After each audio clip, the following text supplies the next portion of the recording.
Chapter 4. Launch. With Ender, we have to strike a delicate balance.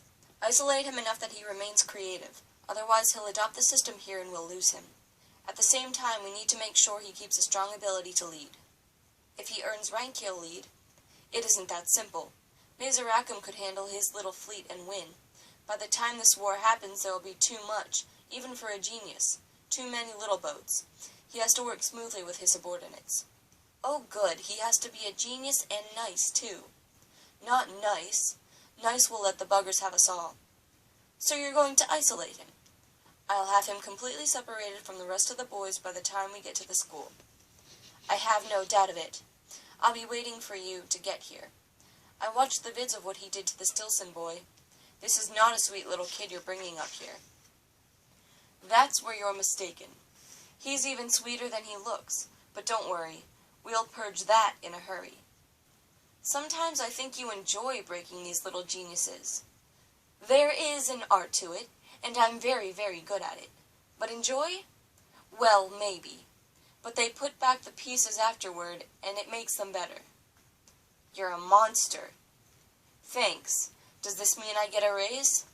Just a medal. The budget isn't inexhaustible. They say that weightlessness can cause disorientation, especially in children whose sense of direction isn't yet secure. But Ender was disoriented before he left Earth's gravity, before the shuttle launch even began.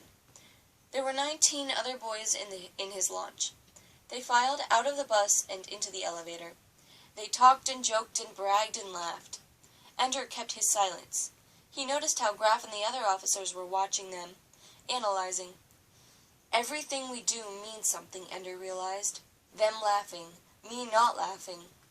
He toyed with the idea of trying to be like the other boys, but he couldn't think of any jokes, and none of theirs seemed funny. Wherever their laughter came from, Ender couldn't find such a place in himself. He was afraid, and fear made him serious. They had dressed him in a uniform, all in a single piece. It felt funny not to have a belt cinched around his waist. He felt baggy and naked, dressed like that. There were TV cameras going, perched like animals on the shoulders of crouching, prowling men. The men moved slowly, cat-like, so the camera motion would be smooth. Ender caught himself moving smoothly, too. He imagined himself being on TV in an interview. The announcer asking him, "How do you feel, Mr. Wiggin?" "Actually quite well, except hungry." "Hungry?" "Oh, yes. They don't let you eat for 20 hours before the launch." "How interesting. I never knew that." "All of us are quite hungry, actually." And all the while, during the interview, Ender and the TV guy would slink along smoothly in front of the cameraman, taking long, lithe strides. The TV guy was letting him be the spokesman for all the boys, though Ender was barely competent to speak for himself. For the first time, Ender felt like laughing. He smiled. The other boys near him were laughing at the moment, too, for another reason. They think I'm smiling at their joke, thought Ender, but I'm smiling at something much funnier. "Go up the ladder one at a time," said an officer. "When you come to an aisle with empty seats, take one. There aren't any window seats." It was a joke. The other boys laughed. Ender was near the last, but not the very last. The TV cameras did not give up, though. Will Valentine see me disappear into the shuttle? He thought of waving at her, of running to the cameraman and saying, "Can I tell Valentine goodbye?" He didn't know that it would be censored out of the tape if he did. For the boys soaring out of the battle school were all supposed to be heroes. They weren't supposed to miss anybody. Ender didn't know about the censorship, but he did know that running to the cameras would be wrong. He walked to the short bridge to the door in the shuttle. He noticed that the wall to his right was carpeted like a floor, that was where the disorientation began. The moment he thought of the wall as a floor, he began to feel like he was walking on a wall. He got to the ladder and noticed that the vertical surface behind it was also carpeted. I am climbing up the floor, hand over hand, step by step, and then, for fun, he pretended that he was climbing down the wall. He did it almost instantly in his mind, convinced himself against the best evidence of gravity until he reached an empty seat. He found himself gripping the seat tightly, even though gravity pulled him firmly against it. The other boys were bouncing on their seats a little, poking and pushing, shouting. Ender carefully found the straps, figured out how they fit together to hold him at crotch, waist, and shoulders. He imagined the ship dangling upside down on the undersurface of the earth, giant fingers of gravity holding them firmly in place. But we will slip away, he thought. We are going to fall off this planet. He did not know its significance at the time. Later, though, he would remember that it was even before he left Earth that he first thought of it as a planet, like any other, not particularly his own. "Oh, already figured it out?" said Graf. He was standing on the ladder. "Coming with us?" Ender asked. "I don't usually come down for recruiting," Graf said. "I'm kind of in charge there. Administrator of the school. Like a principal. They told me I had to come back or I'd lose my job." He smiled. Ender smiled back. He felt comfortable with Graf. Graf was good, and he was principal of the battle school. Ender relaxed a little. He would have a friend there. Adults helped the other boys belt themselves in place, those who hadn't done as Ender did. Then they waited for an hour while a TV in front of the shuttle introduced them to shuttle flight, the history of spaceflight, and their possible future with the great starships of the IF. Very boring stuff. Ender had seen such films before, except that he had not been belted into a seat inside the shuttle, hanging upside down from the belly of the earth. The launch wasn't bad, a little scary. Some jolting, a few moments of panic that this might be the first failed launch since the early days of the shuttle. The movies hadn't made it plain how much violence you could experience lying on your back in a soft chair. Then it was over, and he really was hanging by the straps, no gravity anywhere. But because he had already reoriented himself, he was not surprised when Graf came up the ladder as if he were climbing down to the front of the shuttle. Nor did it bother him when Graf hooked his feet under a rung and pushed off with his hands, so that suddenly he swung upright, as if this were an ordinary airplane. The reorientations were too much for some.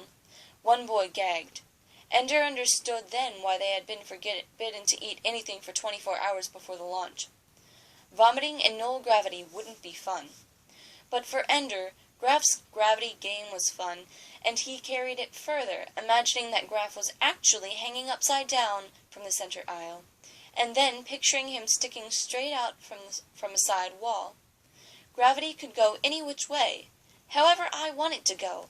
I can make Graf stand on his head, and he doesn't even know it. "What do you think is so funny, Wiggin?" Graf's voice was sharp and angry. What did I do wrong? Thought Ender. Did I laugh out loud? "I asked you a question, soldier!" barked Graf. "Oh, yes. This is the beginning of the training routine." Ender had seen some military shows on TV, and they always shouted a lot at the beginning of training before the soldiers and officer became good friends. "Yes, sir," said Ender. "Well, answer it, then." "I thought of you hanging upside down by your feet. I thought it was funny." It sounded stupid now, with Graf looking at him coldly. "To you, I suppose it is funny. Is it funny to anybody else here?" Murmurs of no. "Well, why isn't it?" Graf looked at them all with contempt. "Scum brains. That's what we've got in this launch. Pin-headed little morons. Only one of you had the brains to realize that in null gravity directions are whatever you can see them to be. Do you understand that? Shafts?" The boy nodded. "No, you didn't. Of course you didn't. Not only stupid, but a liar, too. There's only one boy on this launch with any brains at all, and that's Ender Wiggin. Take a good look at him, little boys. He's going to be a commander when you're still in diapers up there, because he knows how to think in null gravity, and you just want to throw up." But this wasn't the way the show was supposed to go. Graf was supposed to pick on him, not set him up as the best.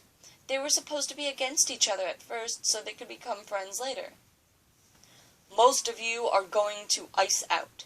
Get used to that, little boys. Most of you are going to end up in combat school because you don't have the brains to handle deep space piloting. Most of you aren't worth the price of bringing you up here to battle school because you don't have what it takes. Some of you might make it. Some of you might be worth something to humanity. but don't bet on it. I'm betting on only one." Suddenly Graf did a backflip and caught the ladder with his hands, then swung his feet away from the ladder, doing a handstand if the floor was down, dangling by his hands if the floor was up. Hand over hand, he swung back along the aisle to his seat. "Looks like you've made it here," whispered the boy next to him.